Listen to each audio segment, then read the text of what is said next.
Hey, welcome back to Crossing the Alameda, the podcast where we reconnect with members of the Santa Clara University class of 1991 and catch up where our lives have taken us since graduation and walking across the stage at the Mission Gardens. I'm Mike Kline, and today I have AJ Riebli and Kari Morin with me. Charles Michelet couldn't make it today, but he sends his love and definitely will be listening to this later. Kari, AJ, how you guys doing today? Happy 2026. Here we are, crossing the Alameda. Can't wait to go and jump into this year. Both feet, fists flying. Let's go. I'm good. I'm happy to be here. Excellent. Well, I'm happy to see you guys. And this is another one of those episodes that reminds us how lucky we are to be part of a class full of phenomenal people, interesting people doing cool things in the world and staying connected along the way. Kari, I'm going to give you this opportunity now to go ahead and introduce our guests. Lucky me. I'm so excited about today's guest. Susan Bitar is a longtime friend, a sorority sister, and a fellow Bronco. And I feel especially lucky that she's originally from Portland because it means when she flies in, I actually get to see her. It's a funny story about how she does that. When she's back in town visiting family and her daughter, who actually lives here now. In fact, we just saw each other recently at the engagement party for the daughter of two of our classmates, Steve and Annie Dice. And it was really fun because she was here as an alum and as a friend, and it was really a great time. And also her son and the Dice's son were in the same class at Santa Clara. Susan has spent the last 30 plus years in Sacramento, where she raised two incredible kids, built a career in public and community relations, continues to serve her community in many capacities, all the while staying deeply involved with Santa Clara alumni events and the broader SCU community. In 2025, she received the Santa Claran of the Year award, which feels like a fitting recognition for just who she is. She's a community organizer and a true connector.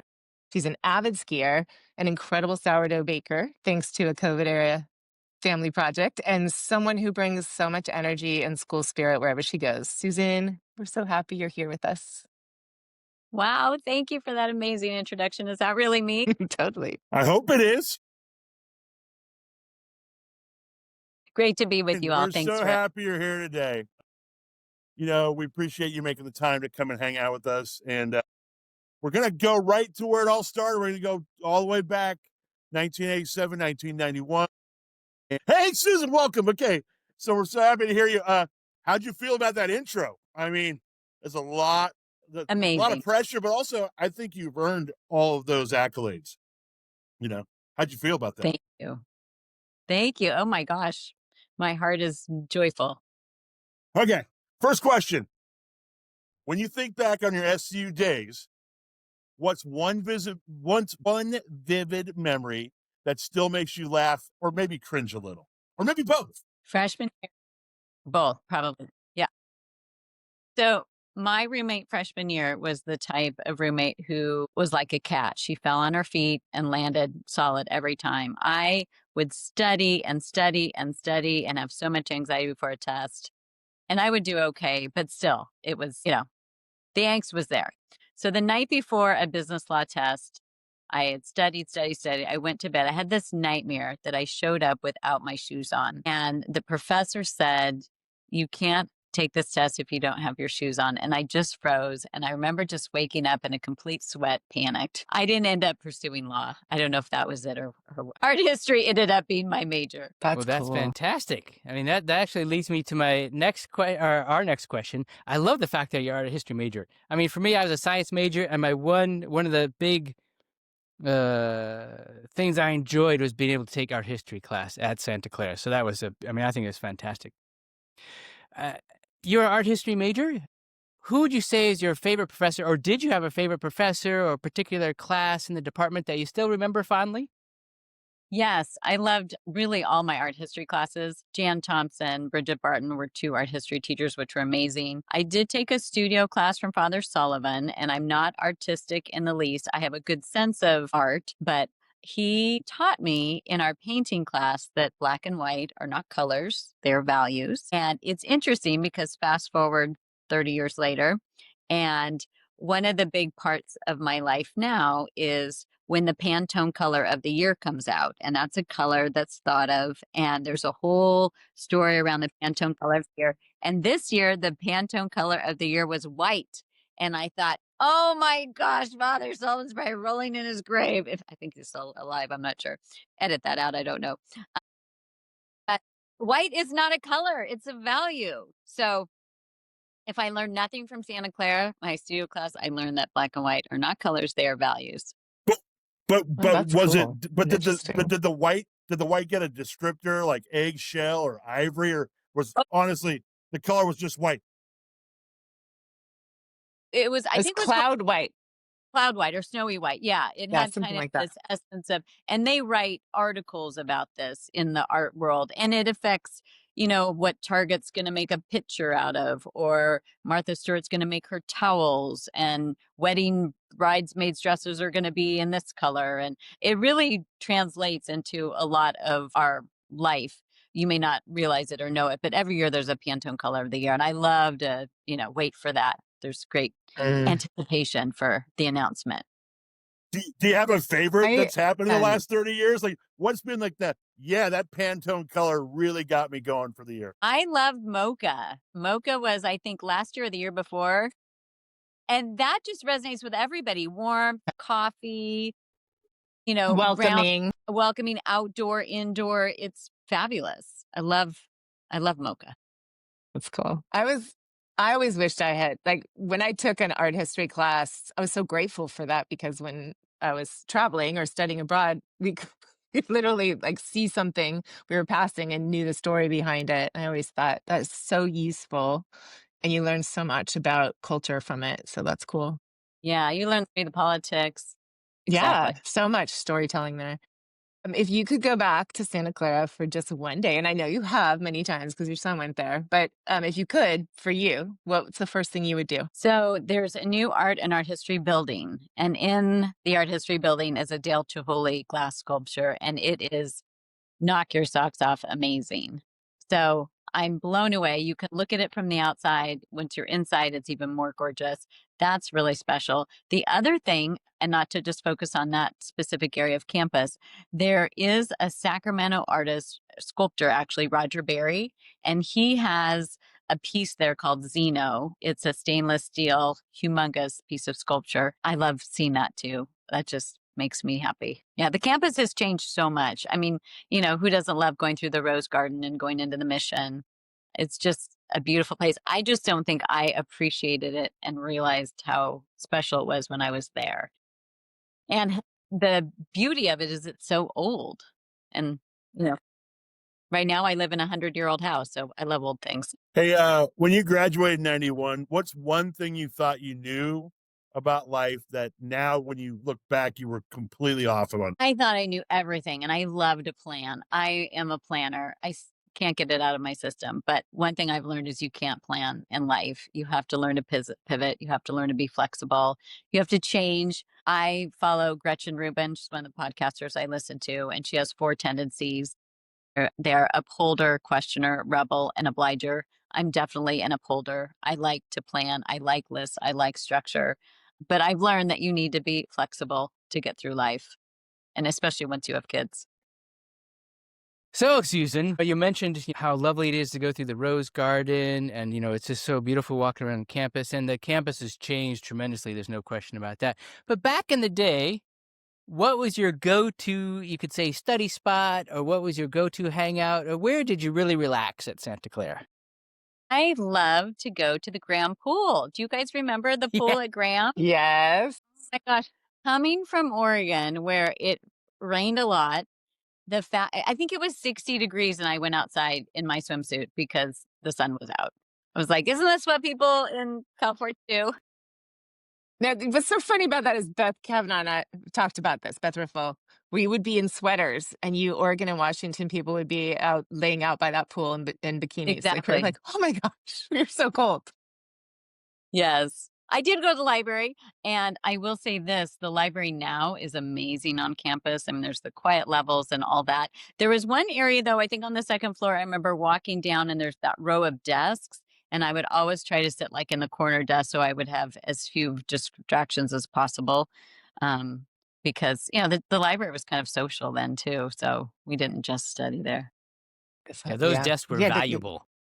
Yes. I remember those desks. Yes. There's like where you studied if you wanted to see people and where you hid if you didn't want anyone to find you.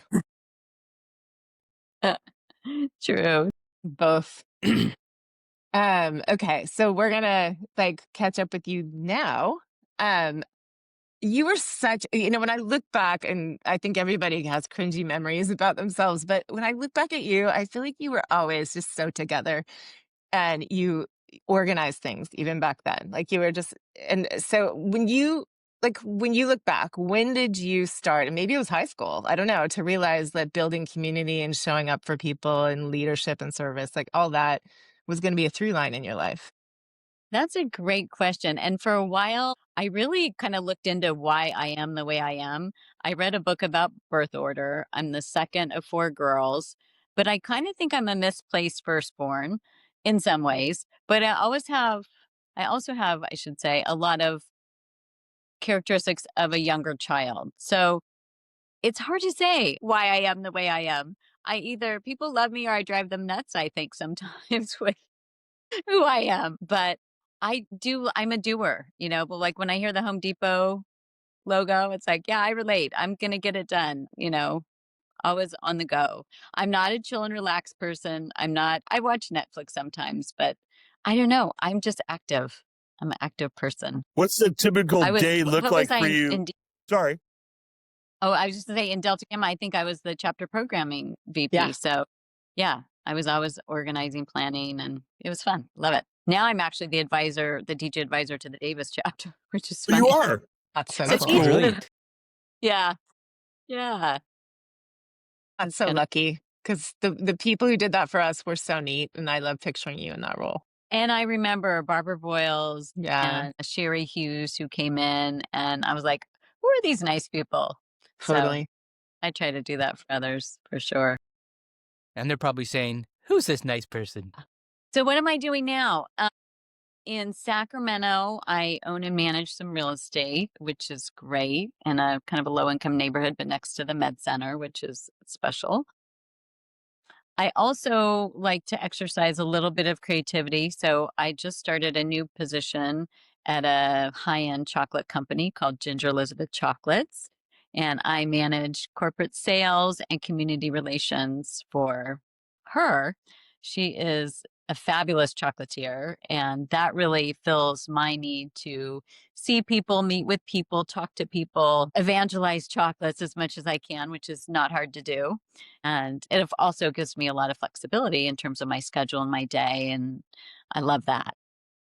Tell us a little bit about the chocolate business. I mean, there are a lot of chocolatiers out there, right? And it's like, what differentiates one from another? What makes this certain chocolatier better than another? Is it the products that they use? Is it how they source stuff? Like, give us a little bit of like, what have you learned in this world? Because I think a lot of people, you see chocolates all the time. You go to Whole Foods and you're inundated with about 50,000 different choices. Like, how do you define like what is a great chocolate and what excites you about this particular brand that you're working for now? Great question. I'd love to talk about that. So Ginger Elizabeth sources her ingredients, aside from the chocolate, the ingredients that she uses to incorporate in the chocolates in Northern California specifically. She's very local. Everything is handmade. We do have machines to do some things, but the bars are handmade. Everything is sourced locally. She grew up in Placerville, which is just outside of Sacramento. She started at a very young age, I want to say 14 or 15, and has really been committed to this craft for over 20 years. She was named Sacramento Businesswoman of the Year last year. Her chocolates are gorgeous as they are delicious. They're beautiful if you go online and look at what she does.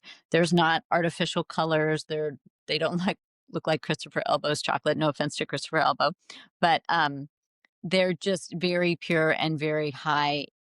They're a high-end chocolate in terms of the cocoa used. And, there's candy, See's candy, and then there's chocolates. So, And they're beautiful. They're like artful and they're they are gorgeous. very natural. Yeah. She loves brown. Brown is her favorite color. So like I said, you won't see yellow, and you'll taste lemon, but it won't be artificially yellow. You'll taste lime, but it's not artificially green. So she makes her own peppermint oil. She makes her own, everything is made from scratch. It's amazing. We just had a huge holiday season, of course, we were at the Sacred Heart Home Tour. And gosh, I should send you a picture. She made a chocolate tree and embossed G's on these discs. And then she filled an island that was 5 feet by 7 feet of just coops of chocolate. She made a tower. I mean, it was the most gorgeous display you've ever seen. Mm. So she's very talented. I'm honored to be working with her. I'm excited. I'm going to go check her out. I love chocolatiers and seeing what they do and whatnot. And yeah, that's fantastic. What's a challenge you've faced since graduating that you're particularly proud of navigating? That is a great question. And for as much as I love kids and obviously my kids, I think raising kids is a joy and a challenge. You just learn so much from them. It's hard, it's happy, it's everything. It's the full emotion. I mean, I remember Jackie Kennedy said, her most meaningful work in life was raising children, and I don't disagree.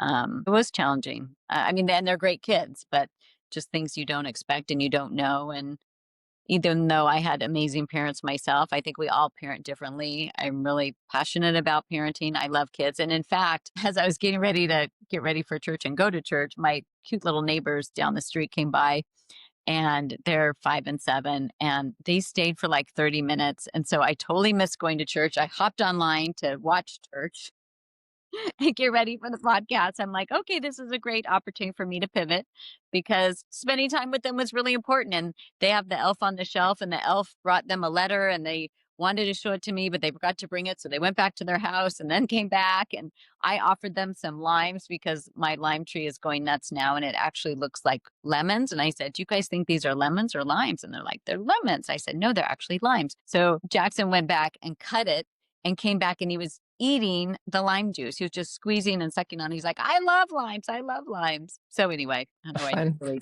went down a path on that story, but I love kids. I love my kids. I think they're great. I love being a mom, and having adult relationships with them now is really fun and interesting and new. So Yeah. yeah.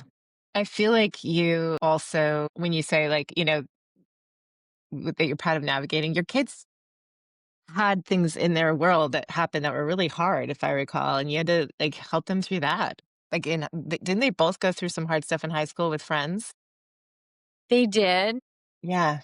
My daughter actually applied to her graduate program 2 years in a row. She came home for 4 years after she graduated college and lived with me, much to her chagrin, and got waitlisted her first year after she applied for her graduate program, and then got in her second year. But, that wasn't That's easy. awesome. It was, yeah, I'm proud of her now, and she's exactly where she wants to be. My son pivoted after he graduated from Santa Clara. He went from finance to faith, and he is getting a master's of divinity at Holy Cross in Boston. So that was a big change as well. So I'm really proud of them, though, Amazing. Yeah. and where in life. Yeah. Your kids blow me away. They're really neat people. So nice to Well, talk to. thank you. They're both very service focused, and I'm proud of that. What's outside of your kids, Yes. and your work? Like, what's something else you're incredibly passionate about right now that, that maybe is a new passion, or just something that you love to spend time doing? Yeah. Gosh, I mean, I love life. I love learning. I love seeing new places. I want to travel more. I don't travel a lot, but I want to start. You mentioned earlier, I love skiing. I just came back from Tahoe yesterday, and I'm working on my skiing. People that grow up skiing are just amazing skiers. I didn't grow up skiing. I learned later in life, but I also believe you can learn anything in life. And I have to take that approach, because I can't turn back the clock and be younger. So I just have to work from where I'm at is my new motto in life. I was passionate about running for a long time, marathoning and traveling for places. I have been applying to international marathons because I've done the 3 US world marathons, and then there's 3 international marathons. I've been rejected because it's not a qualifying race. It's a lottery. So running is still a passion, but as I get older, I'm not sure if I'm going to finish that goal, but it's on my list. I did a class last year and studied emotion, vision, intuition, and focus. Mhm. And really learned a lot about myself and where I want to be. And in our vision class, we mapped out our 1-year vision, our 3-year vision, our 5-year vision, and our 20-year vision. And I had to calculate how old I was going to be in 20 years. I would be 75. I'm like, what am I going to be able to do at 75? We just don't think about life, that far out. Probably like I never thought I'd be sitting with you 35 years ago talking about SCU. Yeah. It's crazy You're how still time skiing. is. You're still skiing at 75, though. I got confidence in you. You can still hit those slopes, and Yeah. you're gonna get You get you're a little ski. label. You're gonna ski at a seriously discounted rate, I think, too, right? Like, what's the magic number for skiing? And you Like get it. I think 72? it's 80, but you get, I think it's 80, but on your helmet, you get like some sticker if you're over 80. So I'm working toward my dad. My dad's turning 95 this year, and his older sister's turning 97. So there's longevity in my family. I want to ride that wave as long as I can. Mm, Well, I think you yeah. can. My money's on you for sure, for sure. Thank you. Hey, we did touch about it a little bit. Like, what's one piece of advice you'd give? Graduating Susan in '91. Knowing what you know now, besides the fact that life is nothing but curveballs, and you need to be flexible. And as much as you got to plan, you got to replan. Like, what's another piece of advice that you might have been like, I really would have wished I had that in my back pocket in '91. Like to think I enjoyed and appreciated everything back then, but I don't know that I really did to the extent I could have. I mean, you only get those days once. And sometimes I would get whipped up and stressed out about grades or a test or something. I don't know. I kind of wish I had more fun. I had a lot of fun, don't get me wrong, but sometimes I like I should have like blown things up. I should have been a little more, whatever about things. But yeah, I think being intentional is something I practice today. And I think kids are much more aware of what that means and what that's like, especially with all the distractions of technology, to be more mindful and present. But yeah, I mean, I would love to go back. I think of how light and easy things were in terms of not having technology. We wrote on the boards on our room, like, I'm going to Benson to eat, or I'll meet you in the library. I mean, it's amazing we managed and survived and graduated without all that technology. I mean, I don't think I'd want to raise a little one today with all this technology. It kind of overwhelms me. But Yes.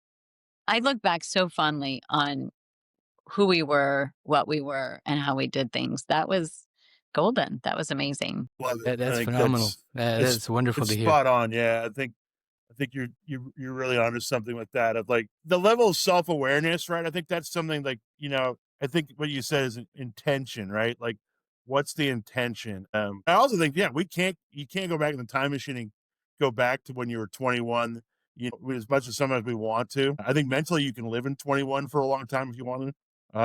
I'm still trying that. It's working out pretty good so far. But yeah, and I think you said something earlier too, when you're like talking about the Rose Garden. And what's so funny about that is, like, not only Santa Clara, like the oldest university in the state of California, right? Like 1851, it is the oldest university in the state, right?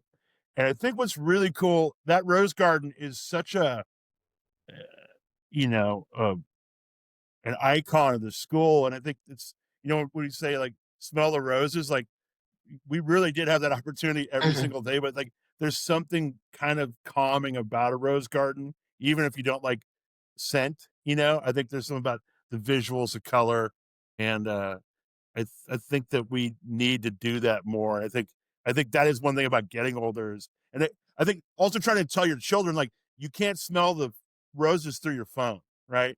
Or you can't smell the roses on your social media. Like, I you like actually that. got to go out and touch it and feel it and live it.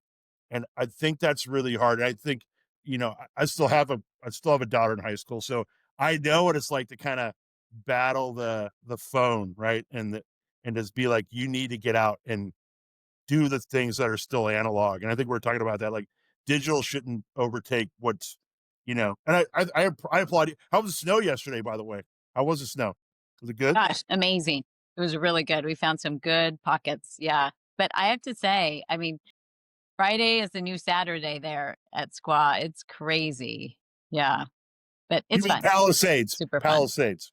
Oh, excuse Pardon me. Pardon me. I actually skied with Claudia.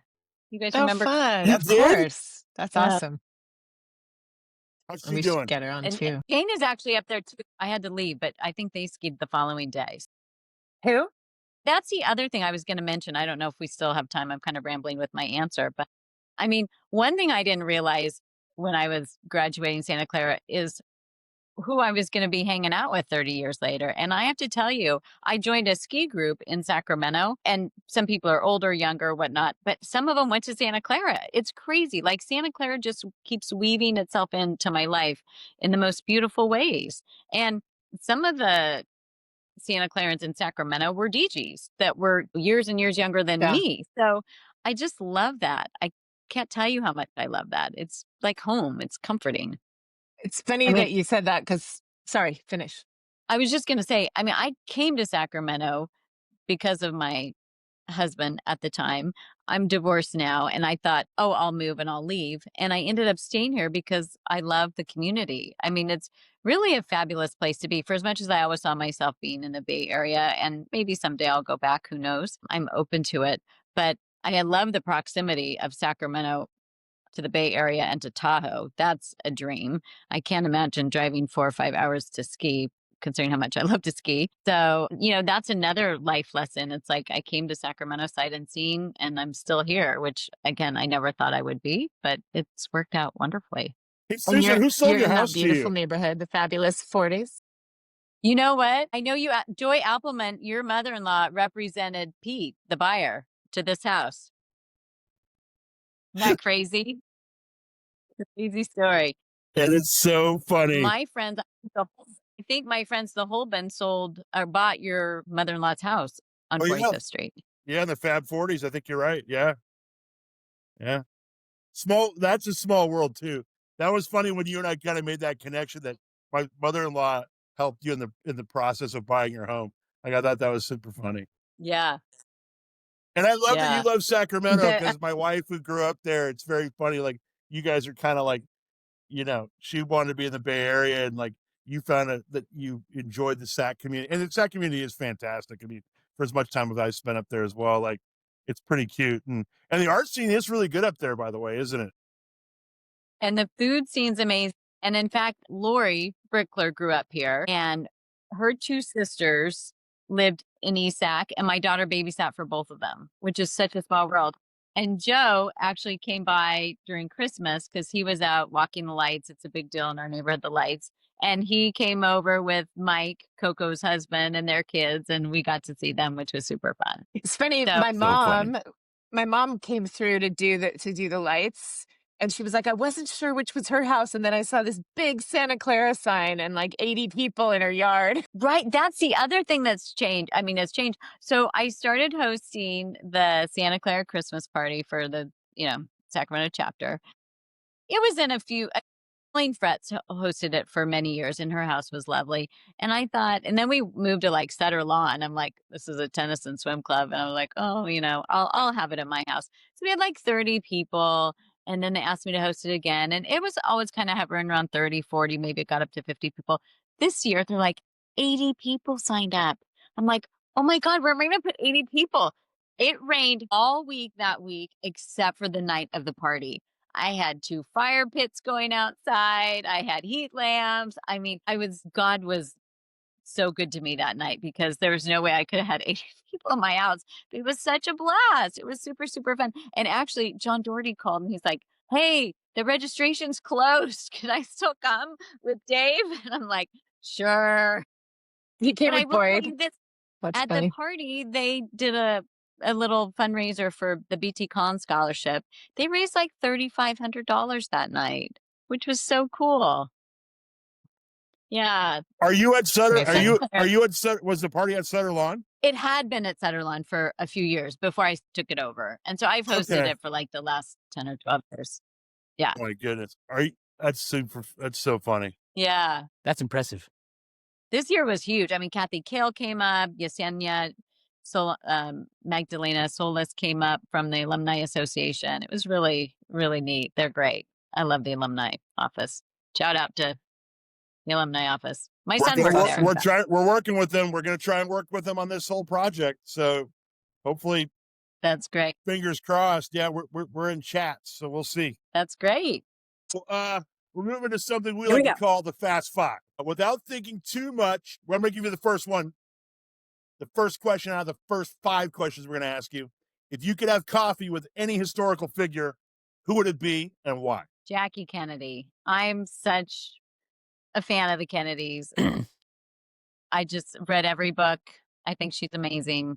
She's my role model. That's a good role model. That's beautiful. I think a lot of people would agree with you on that one. That's a good. That would be a nice coffee. So now a little less, not so exciting, not so deep. But what are you currently binge watching or reading?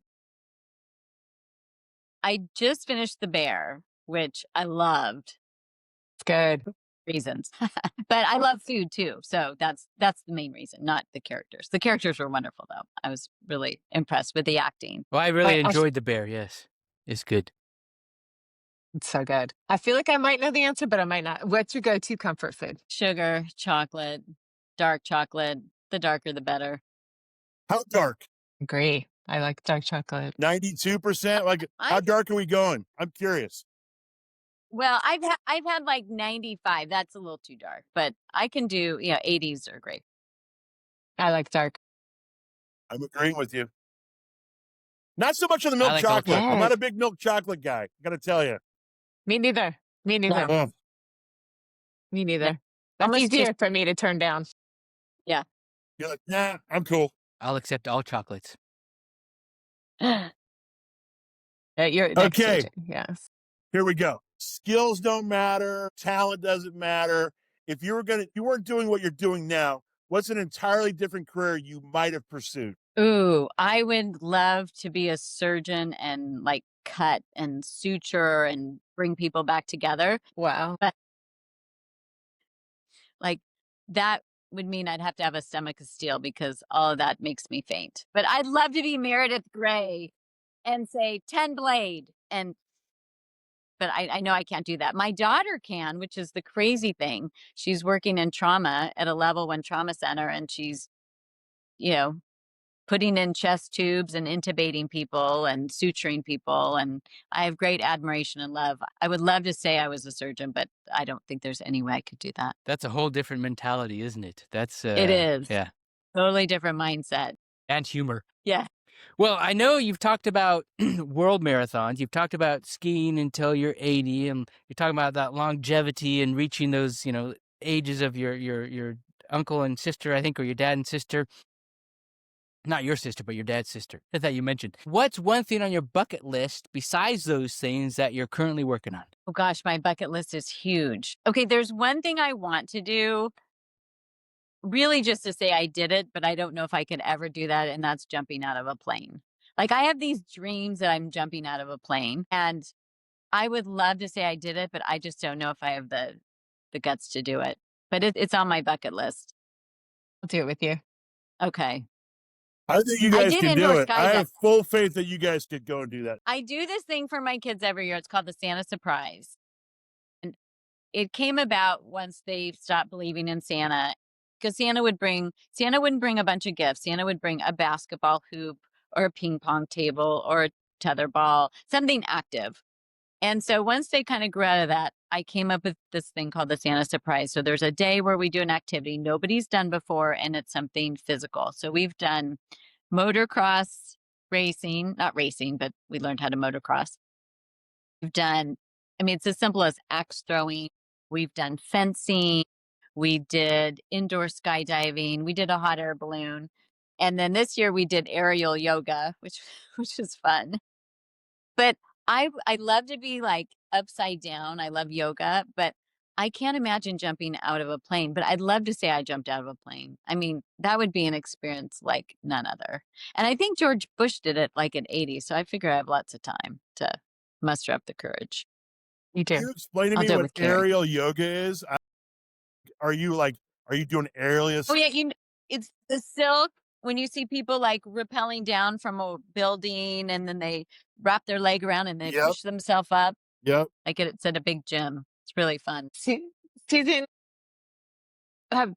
you have a very vibrant third chapter already. So this is maybe a redundant question. This is so impressive. Third act, third chapter. But as you are really enjoying this chapter, is there anything else that you haven't shared with us that you're really looking forward to or interested in? I mean, travel is the big thing. And I know, that's kind of what people do in that final stage of chapter of life. I'm also, though, really into renovating. Like I'm renovating my bathroom right now in a part of my house. And I really spend a lot of time analyzing, reading, researching, considering, overthinking everything from material selection to design to, do you know how many shower faucets there are? I mean, We just did that. But what I love about that is kind of the history, and I think a lot about how can I honor this house I live in, which is 100 years old? How can I make something useful for this time in my life, but still have it look old, like it belongs? I know I can't replace things, per se, but I can make it fit. I don't want to look like, oh, that's an addition or that's new. So that's kind of something I really hope I can spend more time doing is, renovations and focusing on, what's the right fit for this house. And I do work with a lot of creative people in helping me with that. So I can't take all the credit, but I take a lot of pride and joy in my environment. And I love art around me and have something cute to show you at the end when it comes to art. I'm I also have excited. something else to show you. Wow, a redwood book. Right. This was our Gosh. senior year. Wow. One I got a thing confessional. I got a confessional for that. I have a confessional for that. I am such an asshole. I'm going to say it. It was just bothers me a whole bunch is that I did not take a senior photo for that yearbook. I'm going to look you up, AJ. I'm not there. Really? I'm I'm telling you sure right if I now. did. I'm going to tell you 100%. I don't know why or what was in my craw, but I was like totally. I don't care. I'm not taking a photo. I don't care. And I now look back. Wait, I go, you're here twice. no, it can't Page 6. Hold on. there's a good rugby photo of me in there. That's Maybe good. it's a rugby photo. I'm going Could to be guess it's rugby, rugby. Yeah. You're in page 6, which there's a lot of pictures here. Can only imagine what's happening in What? that photo. Yeah, it's Wow. rugby. Hold on. And then there's one other listing for you. Hold on. That's funny. Did not This take is a great. senior portrait, and I'm mad at myself. There you go. There's my confessional. 35 years later, I should have taken the portrait, but I chose not to. I mean, I don't think you should be hard on yourself. I don't think everyone takes college senior portraits. Like my son didn't. I'm not sure if I did. Did I you don't take know a why I portrait? even did. There it is. There you go. That's a You good didn't photo. take a senior picture. There's rugby picture. There you Nice. go. I did, All right. but I think it's because we did it through DD, I think, or Yeah. something. I think Really? that's why I had one. Yeah. Right. Yeah. Otherwise, I don't remember going to take senior photos either. I'd be Right, very I just think curious we to did it see that how way. many. Oh, sorry. Yeah, let me look you up, Mike. Hold on. I don't Did think you I take a did. senior But I'd be portrait? very curious. I would think most of the senior portraits are going to be women. I'm not sure if the men were going to be that organized without their moms telling them to go take a photo. But I could be totally wrong. Filling out their form, or Who knows? getting the fridge magnet, even though they didn't have fridge magnets back then. Yeah. Where'd Susan go? Susan, where'd you go? I don't know that I was super organized. 193, Mike Kline. We lost your. Oh, there you are. Oh, there he Lacrosse, is. yeah. Lacrosse. There you go, Lacrosse. See, Kleiner. yeah. Good job, Mike. There we go. Brilliant. Thank you. Both did Thank you. not have our moms right. sign us up for senior portraits. There we go. Yes. Right. Okay. I'm taking you into the kitchen. Well, I'm excited to see. I'm excited for you this. to share this piece of art. I know. I'm going to introduce you. Let's see. I'm not letting me flip the screen around. Well, I'm going to have to turn it this way then. This is Beater Brain. I love her. And I decorate her. Actually, I was going to put this on. I decorate her according to the season. And of course, now she's her Santa Clara. Awesome. That's so cool. Go Broncos. Go Broncos. Did you make that? What was the process? Tell me about this. Hold on. Go back. No, that's a piece of art I found in Lake Tahoe of all places. And I bought it before I remodeled my kitchen. And I told my decorator, I said, I bought this fabulous piece of art. I don't know what to do with it. And he's like, you'll figure it out. So I decorate her for every holiday. When Erin graduated, I put the cap and gown on her for, Christmas. I puts I have a little Santa outfit. So she changes for the season and the holiday. You got to But she get her always is Mardi Gras repping the outfit. We Santa got Clara Bronco. Mardi She's Gras got, coming up. You got to get her ready. Got to get her dialed in for Mardi Gras. all right. That's right. It's Mardi Gras season now. That's right. Well, thank you so much, you guys. This has been great. Thank you. Thank you for my inaugural podcast. Well, Susan, thank you so much for joining us. It's been absolute delight to hear your story. And I mean, I agree with what Kari said earlier. This chapter seems to be going so well. You obviously have two beautiful children studying divinity and trauma activities and whatnot. And you look fantastic. You seem really happy. It's just great to see you, and hosting 80 people for the alumni chapter. I mean, I could see why you won the chapter award this last year, because that's some dedication. That's really beautiful, and it's nice to hear how much you really care about Santa Clara, and that's been a theme of a lot of our podcasts, is how much people really care about Santa Clara, and it really comes through with how people share about that. And Santa Clara really has shaped us, and it's just beautiful to see that in your life. And thank you very much for joining us. It has been a true delight to see you and to hear about you, and I hope the renovations go well. Thank you. Thank you. Great to see you guys as well. I had no idea 30 years later that I would be in this place and still so connected and proud of being a Bronco. So thank you. You are an amazing Bronco. Yeah. Thank you so much. And by the way, thanks for everyone for listening. If this episode, brought someone to mind, reach out to them and, tell them about that's what Crossing the Alameda is all about. Please reach out to us, or if you want to be a guest or you got a note, hit us up at crossingalameda@gmail.com. Susan, you've been awesome. We appreciate you. And thanks for all you do for the Bronco community. I mean, clearly you came, you repped, you have your sweatshirt from 1987, still holding up. So therefore it's a quality product on a quality individual. And we thank you so much for what you do for our community. We love you. Thank you. Love you. Thank you, AJ, Mike, and Kari. Thank you. That's it, everyone. Thanks. And hearing these stories has been a real gift, and we're just getting started. So thanks for listening and being part of this community. We're excited to keep the conversations going, and we hope to see everyone at the 35th reunion. Bye, everyone. Bye. Bye. Bye.